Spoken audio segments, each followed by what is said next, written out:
The turkey farm left 1,200 unsellable feathers behind. She found who was buying them. They called it a cleanup problem. She called it inventory. 1,200 pounds of raw turkey feathers sitting in 3 galvanized bins behind a shuttered processing barn, and the county extension office sent a letter in October saying she had 30 days to dispose of them or face a remediation fine. The rendering company quoted her $340 to haul them. The landfill wouldn't take loose feathers at all. 2 neighbors drove past the bins on their way to town and didn't stop. Didn't even slow down. She stopped. She put the truck in park. She stood there in the gravel, with her hands in the pockets of her faded olive canvas jacket, and she looked at 1,200 pounds of what the world had decided was a liability, and she did the math a completely different way. November 4th, 2002, Dust Creek Road, just outside Paloma, Illinois.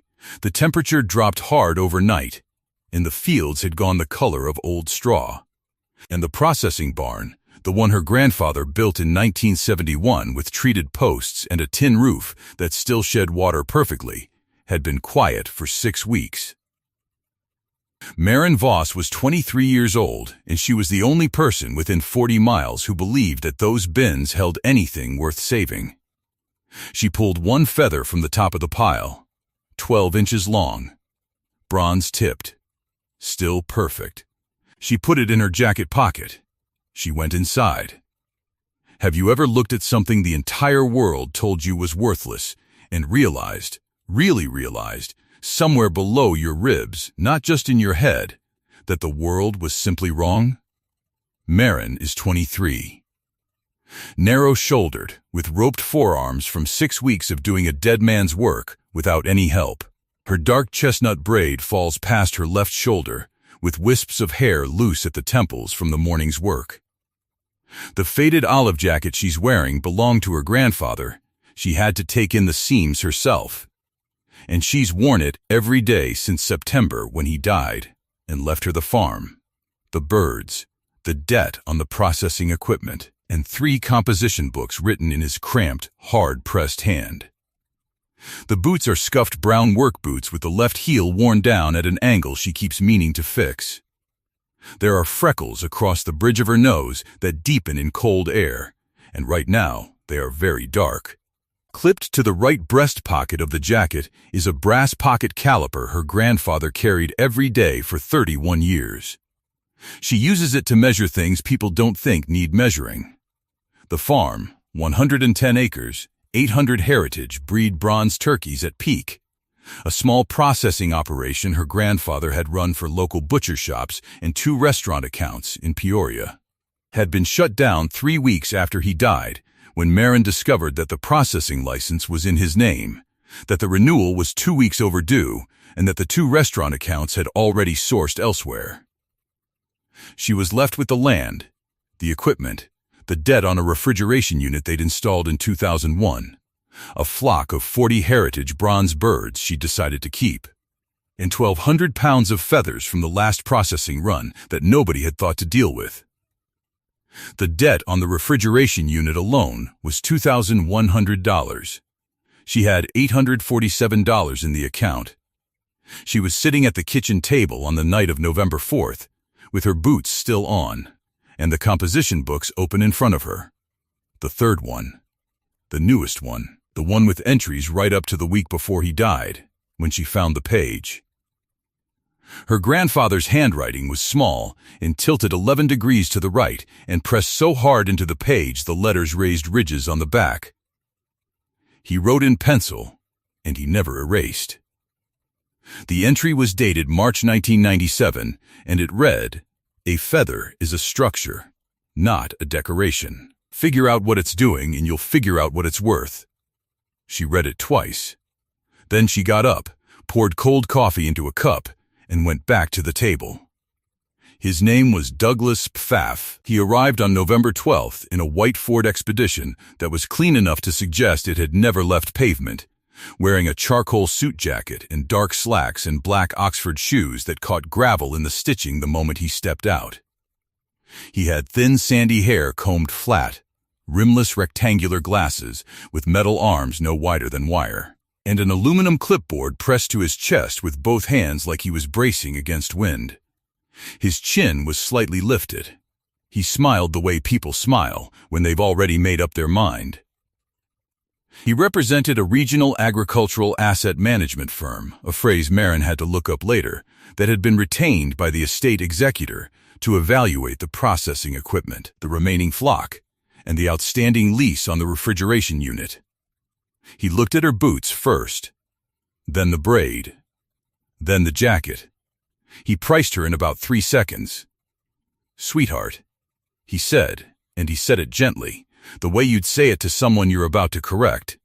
"Your grandfather ran this operation on relationships he'd been building for 30 years. You understand that, right? Those accounts are gone. The license is lapsed. The birds out there are a heritage breed, which sounds nice, but heritage means slow growing, which means expensive, which means nobody's waiting in line for them. Your grandfather was a wonderful man. He really was. But he left you a problem dressed up like a farm." She looked at him. He rocked heel to toe. "We can move this quickly," he said. "The equipment, the lease, the remaining birds. I have a buyer for the refrigeration unit already. We're looking at somewhere in the neighborhood of 11,000 total, which is real money when you're carrying this kind of overhead. What about the feathers?" she said. He blinked. "Pardon?" "The 1,200 pounds in the bins out back." She nodded toward the window. "What does your buyer want for those?" He looked at his clipboard. He looked back at her. The patient little smile didn't waver, but something behind it shifted. "Those are a disposal liability. That's going to cost you $300, maybe $400 to handle correctly, and we can fold that into the settlement. I'll keep them," Marin said. He waited for more. He rocked heel to toe again. "I'll need that in writing," she said, "that the feathers aren't included in the equipment sale." He wrote something on his clipboard. He told her to think about the offer. He said the whole thing. He left. Have you ever had somebody look right at the best thing you own and call it a disposal liability? With a smile, with a clipboard, with complete confidence, and felt something in you go very quiet and very certain at the same time? That night she went back to the composition books. She started at the beginning, first book, 1979, and read forward. Here's what her grandfather knew that Douglas Pfaff's clipboard did not. Turkey feathers are not uniform. A single bird produces 3 distinct types, and the value of each is determined entirely by where on the body it comes from and what it looks like. The body feathers, small, dense, with a rounded quill, are the ones that end up as disposal problems. They're too small for most uses, too numerous to ignore. But the wing feathers and the tail feathers, those are something else entirely. Wing primaries run 8 to 14 inches. They have a firm, straight rachis, that's the central shaft, with a consistent barb structure on both sides. The tail feathers on a bronze heritage bird run 10 to 18 inches and are some of the most visually striking natural objects in American agriculture, tipped in iridescent bronze green with a cinnamon band across the base. You have seen them. You just didn't know what you were looking at. Here's the thing nobody taught you about feathers. The market for them is not one market. It's 6. Fly tying. That's the first one. Dry fly fishing is an $800 million industry, and the most important material in dry fly construction is natural feather fiber with specific barb length, stiffness, and color consistency. Synthetic alternatives exist, but they don't behave the same in water, and the people who tie serious flies know the difference. Turkey wing secondaries, the inner wing feathers, are the standard material for a pattern called the turkey quill, used in dozens of classic wet fly designs. Heritage bronze wing feathers in particular have a barb structure that synthetic fiber cannot replicate. Craft and millinery, that's the second. Hat makers, costume designers, theater and opera houses. Decorative artisans. The demand is real and mostly invisible to people who don't operate in those worlds. ceremonial and cultural use. The third, Plains tribes have federal provisions for natural feather acquisition that created a documented secondary market, primarily through licensed distributors who verify provenance and species. Native seed distribution, the fourth, and the strangest. Certain restoration ecologists use large flight feathers as seed dispersal tools in field restoration work, because a feather's barb structure holds fine seed without releasing it until the right mechanical pressure is applied. The grandmother of this technique had been writing about it in journals since the 1980s and had a small but fierce following. Educational specimen supply, the fifth. Natural history museums, university biology programs, and public school science supply companies all purchase preserved feathers for specimen study. There are 3 INSTA-certified distributors who do nothing else. And fly fishing retail, the sixth, distinct from individual tiers, big box outdoors retailers and specialty fly shops that package feathers as ready-to-use tying materials, bagged and labeled, sold alongside hooks and thread and deer hair. Her grandfather had written all of this down, not in one entry, across 40 pages, spread over 2 decades. In the way you write things down when you're figuring them out slowly on your own, testing the idea a little at a time, making notes, crossing out wrong numbers, writing better ones. The last entry in the third book, dated 2 weeks before he died, read, "The feather market is patient. It doesn't advertise. You have to go find it." She started on November 15th, the Tuesday after Pfaff left. The first step was sorting, and she did it alone in the processing barn with a single overhead fluorescent and a space heater running from an extension cord through the side door. 1,200 pounds of mixed feathers in 3 bins. She built a sorting table from 2 sawhorses and a sheet of plywood, and she went through the bins by hand, wearing disposable gloves, pulling feathers and placing them into 7 labeled cardboard boxes according to type and size. Her grandfather's brass pocket caliper measured shaft diameter. Tail feathers, 0.18 to 0.22 centimeters at the base. Wing primaries, 0.14 to 0.19. She measured a random sample from each box and recorded the numbers in a new composition book she'd bought at the hardware store in town. By the 4th day, her back hurt from leaning over the table, and the barn smelled like lanolin and cold concrete, and the faint, sweet, dusty smell of dry feather. She kept working. The second step was preservation. Raw feathers cannot be sold in most markets without treatment because they carry mite risk and odor. Her grandfather had written the process out, a dry salt and borax pack at a 1:3 ratio by weight, applied in a cedar-lined box, sealed for 14 days. Borax is a natural desiccant and mite deterrent. Cedar adds phenol compounds that inhibit bacterial degradation. The process takes no heat, no chemicals beyond what you can buy at the grocery store, and costs approximately $0.08 per pound of feathers treated. She built the cedar-lined boxes from scrap cedar boards in her grandfather's shop, using the dimensions he'd written out, 24 by 18 by 12 inches interior, with a lid that sat flush. She built 6 of them. The third step was research. She drove to the county library in Paloma on the morning of November 20th, a Wednesday, raw wind off the fields, her breath fogging in the library parking lot, and spent 4 hours on the library's internet terminal looking up every distributor her grandfather had named in the journals, and every one she could find herself. Here's what she found. The market existed. It was real, and it was active, and it was completely invisible to anyone who wasn't already in it. The fly-tying suppliers she found were small operations, often 1 or 2 people, with websites that hadn't been updated since 1999 and phone numbers listed without area codes. The millinery suppliers were based mostly in New York and London, and they purchased in small quantities but consistently. The educational specimen distributors had formal RFQ processes and required documentation. She wrote 23 letters by hand that night at the kitchen table. She had her grandfather's farm stationery, cream paper, the name of the farm printed at the top, his name crossed out in pencil and hers written beneath it in her own hand. She described the feathers. She listed the measurements. She noted the breed, heritage bronze, and the provenance. She asked for their current purchasing terms. She mailed them the next morning. Then she went back to work. The failure happened on December 2nd. She had pulled the first box of tail feathers from the salt and borax cure on day 14, and she had been careful, or she thought she had been careful.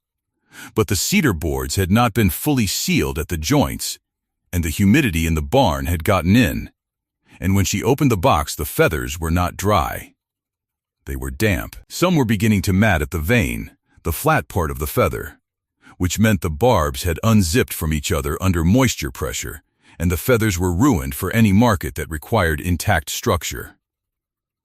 She stood there, holding one of the tail feathers, the iridescent bronze tip now dull and matted, and the weight of it, not the feather's weight, which was almost nothing, but the weight of 14 days and 63 pounds of the best specimens and the $26 she'd spent on borax and salt, settled into her shoulders like something physical.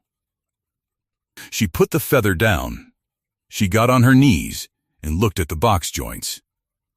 She could see the gap, less than 1/8 of an inch, where the two boards hadn't been seated correctly. She pressed her thumbnail into it, felt the cold air come through. She went to the journal. November 1994, learned the hard way that cedar breathes with humidity. Seal all joints with beeswax before packing. Moisture is the only enemy of this process. That was it. That was the whole answer. He had learned it 8 years before she was standing in this barn. He had written it down. She lost 63 pounds of tail feathers. She sealed every remaining box with beeswax from a block she found in his shop. She started a new cure that same afternoon. She lost it, just like that. One unsealed joint and 63 pounds was gone. She recorded the loss in her composition book and went back to work.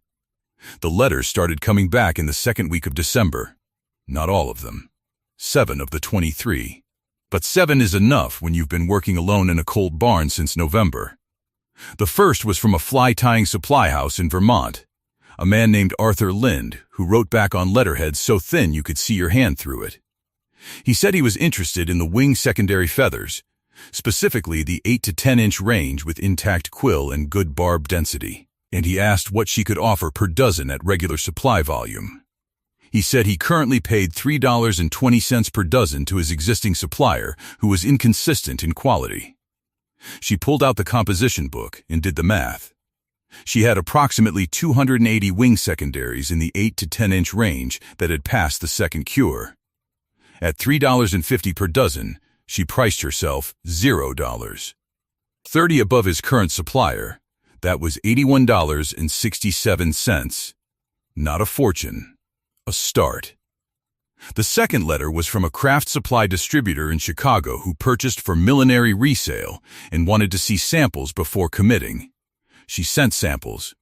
The third was from a university biology program in Ohio, a lab coordinator who needed 20 specimens of varying feather types for an ornithology course and asked if she could provide species documentation. She could. She wrote back to all 7. Have you ever sat at a kitchen table at 11 o'clock at night with 7 letters spread out in front of you? 7 responses out of 23, and felt something that wasn't quite hope, because hope is too fragile, but something solider than that, something that sits lower and holds weight? Douglas Pfaff came back on December 18th.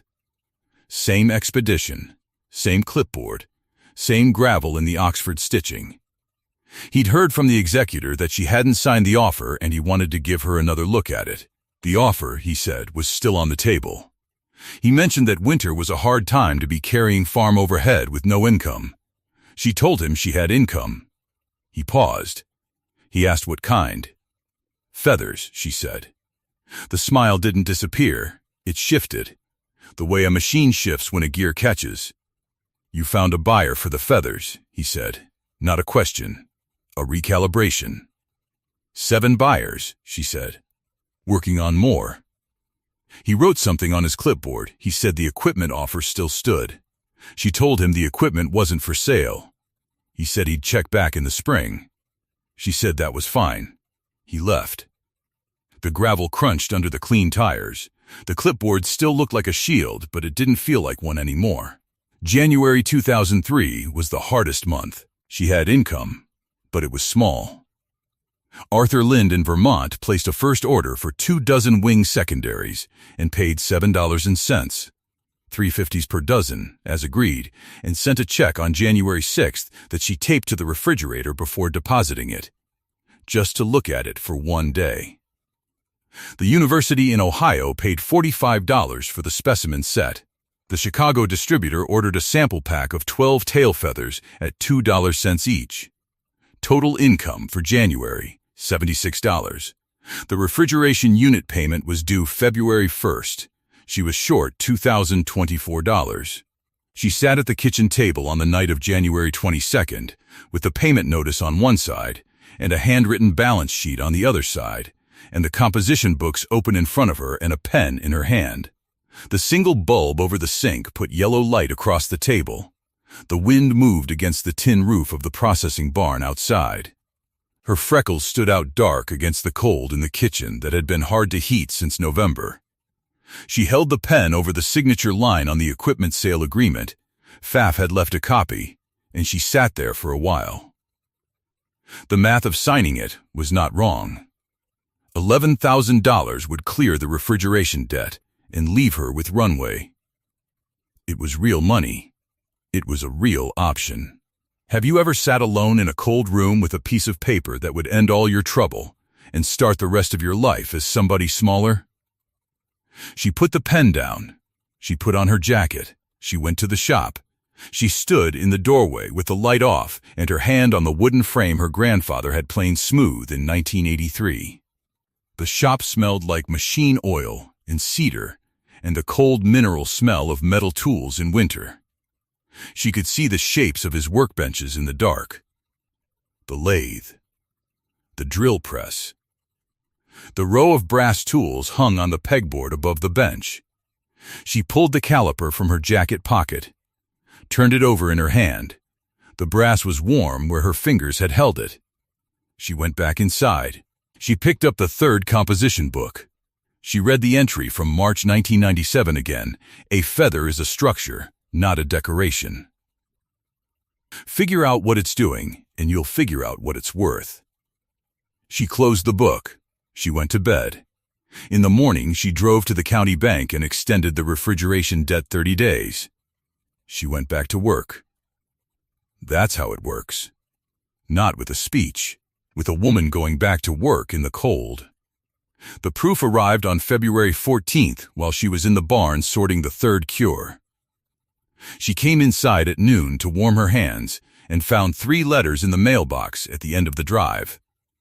The first was from a fly fishing specialty retailer in Montana, a shop called Gallatin River Outfitters, that had received her name from Arthur Lind in Vermont. They were interested in purchasing turkey wing feathers in volume for retail resale pre-packaged, and they wanted to know if she could supply 200 units per quarter at consistent quality. A unit, they specified, was 1 dozen feathers in a glassine envelope with a species label. She sat down at the kitchen table without taking her jacket off. 200 units per quarter. At $3.50 per dozen, her established price, that was $700 per quarter. $2,800 per year. From one account, she did the math 3 times. Then she pulled out the composition book and did it again. The second letter was from a natural history museum in Indianapolis that wanted to discuss an ongoing specimen supply arrangement. The third was from a woman named Ruth Hensley in Bloomington, who ran a craft supply store and said she'd heard about Marin from the Chicago distributor and wanted to place a retail order for tail feathers to sell to her customers who did decorative work. Marin sat at the table until the cold from her jacket had warmed out of it. She did not call anyone. She wrote numbers in the composition book. Then she got up and went back to the barn.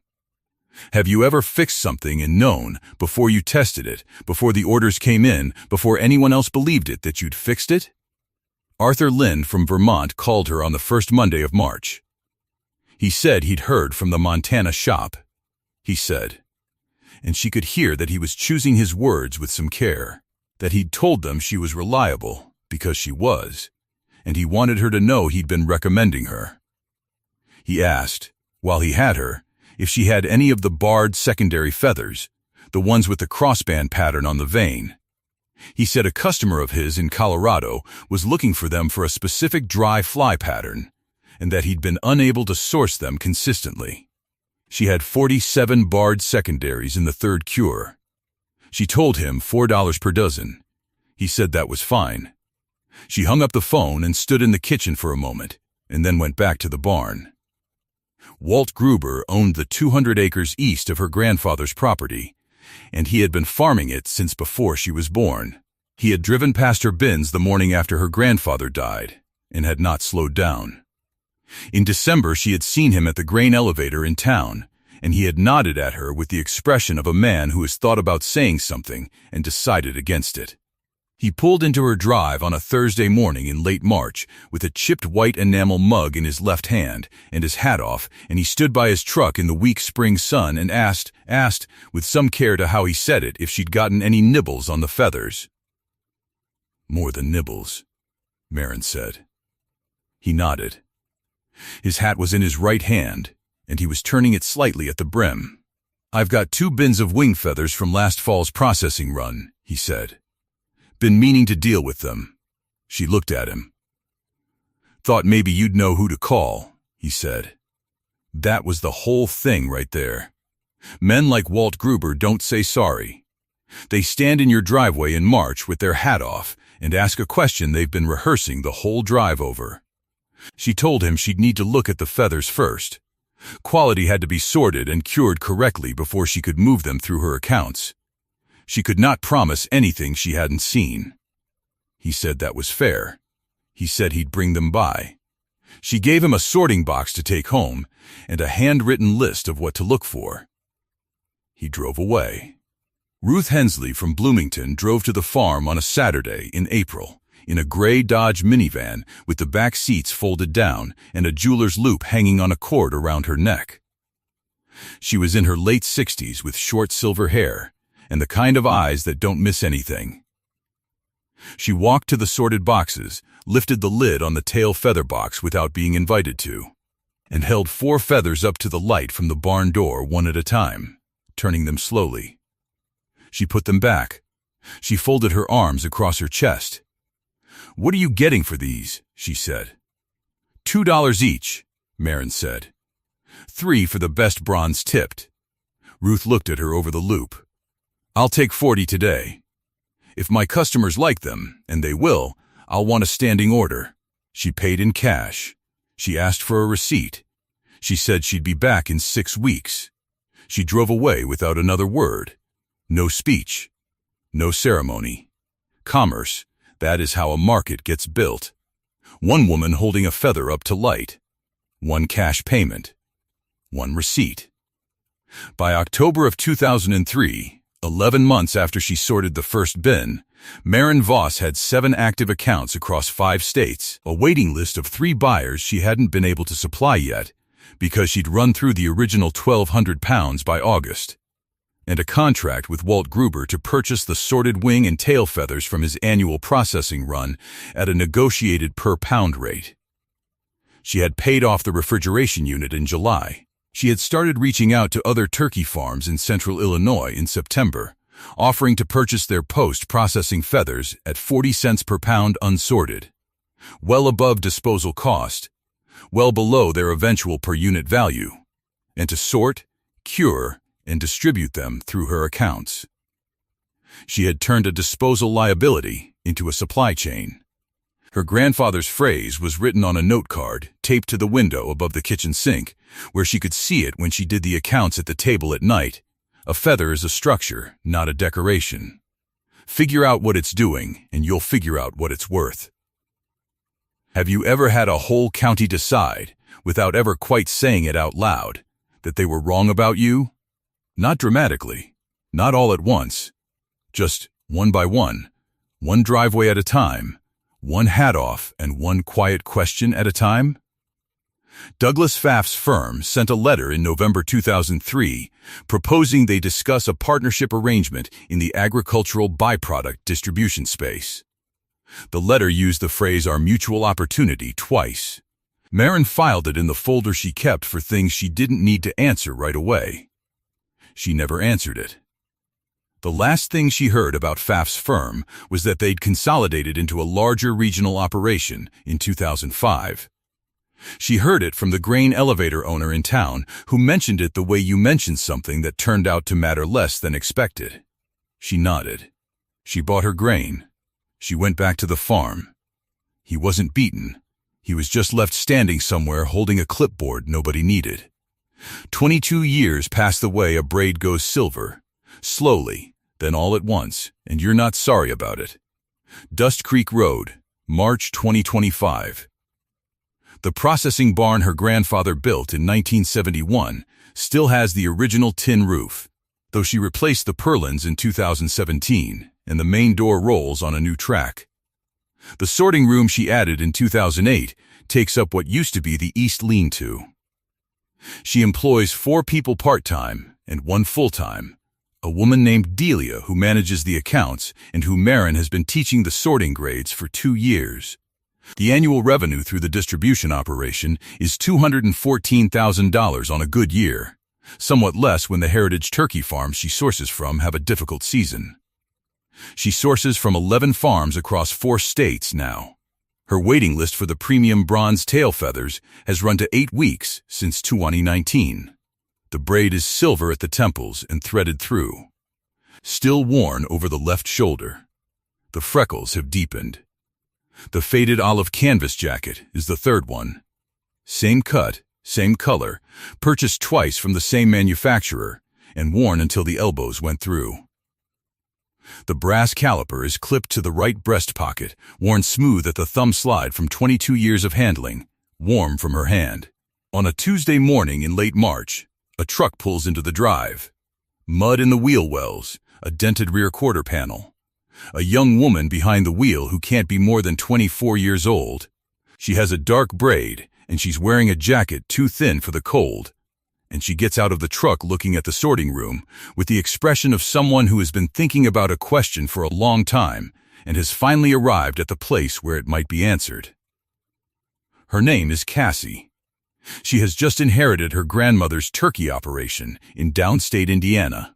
She has 900 pounds of feathers in 3 bins, and the county is charging her to dispose of them, and she found Maren's name through a fly fishing supply forum online, where someone had mentioned her in a thread about sourcing heritage feathers. She asks, "Is there actually a market for these, or am I wasting your time?" Maren looks at her for a moment. "Come see the sorting room," she says. She shows her the boxes. The grades. The cure boxes with beeswax sealed joints. The account ledger, not the numbers, but the structure of how the accounts were built. Which distributors to start with. Which markets pay per unit versus per pound. And why that matters. She shows her the composition books. 3 of them now on the shelf above the table. Her grandfather's 3 and 4 of her own. Then she pulls the brass caliper from her pocket. She places it in Cassie's palm, closes her fingers around it. 0.18 to 0.22 at the base for the tail feathers, she says. That's your premium grade. Anything under 0.15 goes to the educational market. Cassie looks at the caliper. Looks up. "And this?" she asks, meaning the caliper itself. "Measures what's worth measuring," Maren says. She pulls the 3rd composition book from the shelf, opens it to the March 1997 entry, sets it on the table. "A feather is a structure, not a decoration," she reads. "Figure out what it's doing, and you'll figure out what it's worth." She pushes the book across the table toward Cassie. Then she walked out to check the hedgerow, hands loose at her sides, and left her to it. Somewhere near you right now, there is a bin, a pile, a back room, a field, a shed full of something the world has already priced at the cost of disposal. The man with the clipboard has already been there. He drove up in a clean vehicle, and he told you what it was worth. And he was very confident, and he has never been wrong out loud. He didn't look at it the way your grandfather looked at it. He didn't hold it up to the light. Go find what it's doing. Go find out what that's worth.